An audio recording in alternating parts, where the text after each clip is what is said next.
Hey everybody, welcome to another episode of From Demo to Done. My name is Marty Scanlon. I play Hugh on the D&D comedy podcast Second Best, and I also compose all of the original music for the show. In the first episode, we talked all about the theme song for Second Best. If you haven't seen that, check it out. Today I want to talk about Motif, and specifically the arc, The Call of the Heart, which was the most recent arc starring our wonderful guest star and dear friend, Carlos Valdez. You should check it out. I'm going to say you should check it out about 100 times in this episode, just so you know. You should check it out. The Call of the Heart was a really cool arc because it was a chance for me to explore some of the sort of emotions of a character that is often not particularly emotional, which is, of course, Gale. The other really fun part of it is that we're exploring her emotions from a sort of upset from a person who comes into her life unexpectedly, who was a big part of her life a long time ago. So I wanted to create some musical themes that, one, represented Gale, which is really, really hard to do because she's a character who's very emotionally buttoned up. I've always represented Gale with the sounds of an oboe or an English horn, something very reedy and sharp. And so I wanted to specifically write a small theme for Gale that fit with the Second Best motif, but that also felt like her own variant of the Second Best theme. Throughout the entire podcast, I've tried to give each of the characters sort of musical language, and sometimes that comes through in motif, like Hugh and her Dream Brother theme.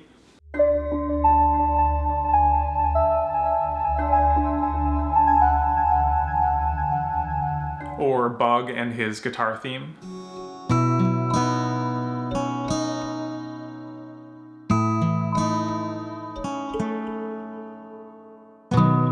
Or in this case, Gale and the sort of reedy themes that come through in all of her emotional stuff. But in order to have all that emotional stuff offset, you need a theme for a character to sort of shake it up. So a lot of the Second Best music is pretty simple as far as time signature. You know, dum, bum, bum, it's all in 4. It's pretty straightforward. Wait, let me explain time signature. If you don't know what time signature is, I'm about to explain it to you. I'm just trying to embrace vlogging. Time signature is probably, without Googling it, defined as how many beats per measure of music there is. So 4/4 time would be 4 quarter notes per measure of music. So 1, 2, 3, 4, 2, 2, 3, 4. 3/4 time, like a waltz, would be 1, 2, 3, 2, 2, 3. Lots of different time signatures that you can use. But one of the ways that I like to show sort of an upset or a change is with time signature. So for Onaka specifically, I have to take you back in a time machine to my college days. Da-da-da-da-da-da. We are in college. Me and one of my best friends in the world, Ben, are talking all about our classes that we just took. And Ben told me that he was taking an anthropology class with a primatologist, who's a person who studies primates in the wild. And I didn't remember her name, but I called her Professor Babuna for the rest of the foreseeable life that I've lived. So Professor Babuna became this sort of joke where we would pretend like we were banging on taiko drums and singing Professor Babuna. So it went like boom, boom, boom, boom, boom, boom, boom, boom, boom, boom, boom, boom, boom, boom, Professor Babuna. I know, that's been stuck in my head for years and years and years. So when I sat down to write Onaka's theme, I thought about who Onaka is as a character. The way that Carlos improvised and played him was a sort of dastardly but hunky, but we're still afraid of him. That was the big thing. So like people would be scared that he was going to be pulling up to port and pillage the town or whatever. So I wanted something very primal like drums. So I looked back to taiko drums and was playing around with different rhythms, and I realized I had just been playing the Professor Babuna rhythm over and over again. In my mind, the words "the dragon Onaka" were at the end of it. Bum bum bum bum bum bum bum bum bum bum bum bum bum bum. The dragon Onaka.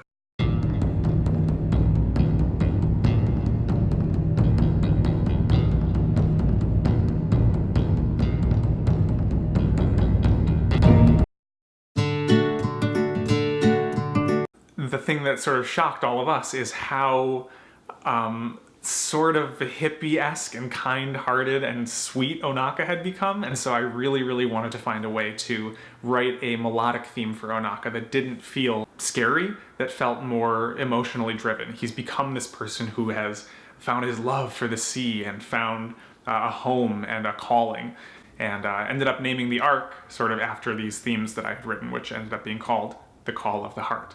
One person, Gale, who is trying to avoid the call of the heart back to Onaka, and the other person who is being called back to the sea, the heart of the sea, or the heart of the world. The jewel of the heart, the jewel of the world, the sea of the heart, the sea of the jewel of the jewel, sponsored by Jewel. The singer, not the Tide Pods. So the theme that I ended up writing for Onaka went like this.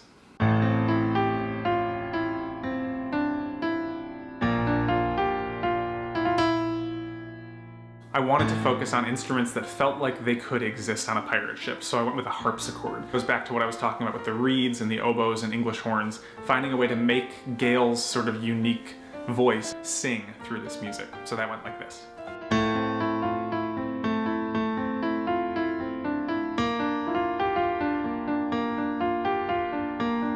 In the first episode they meet, I had the themes sort of playing separate from each other, almost a call and response, but never quite linking up.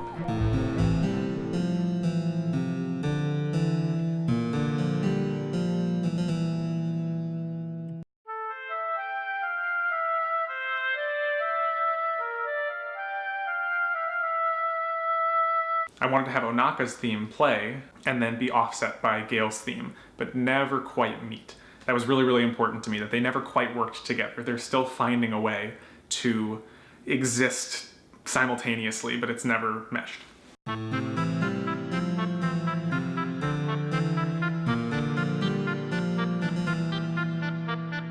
Then the end of the episode comes where they really do sort of come together and reconcile in some way and find strength in each other's differences. And I wanted the music to reflect that. So I wrote a second version of the theme that has Onaka's theme.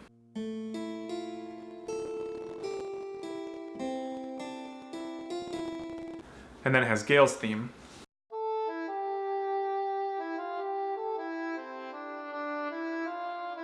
So then for the final composition that I wrote, it's all underscored by this sort of really beautiful hanging drum and like a Turkish, I think it's called an oud or an ode.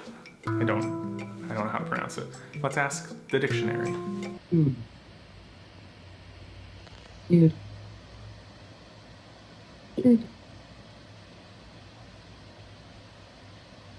Thanks for watching. Please subscribe to our videos on YouTube. And then those themes finally come together when the characters choose to come together and work simultaneously to make a sort of beautiful melodic song.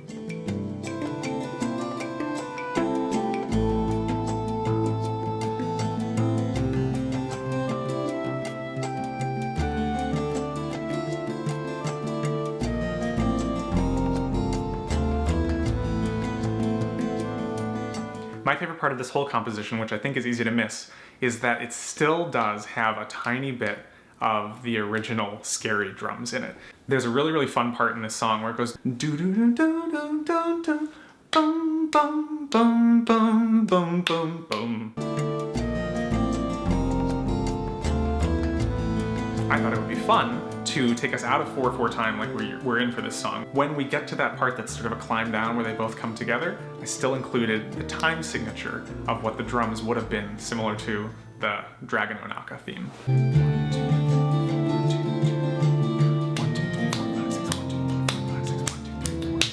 And that was the way that I hope to bring Onaka's sort of primal pirate scary side into the more beautiful and melodic shared side with Gale.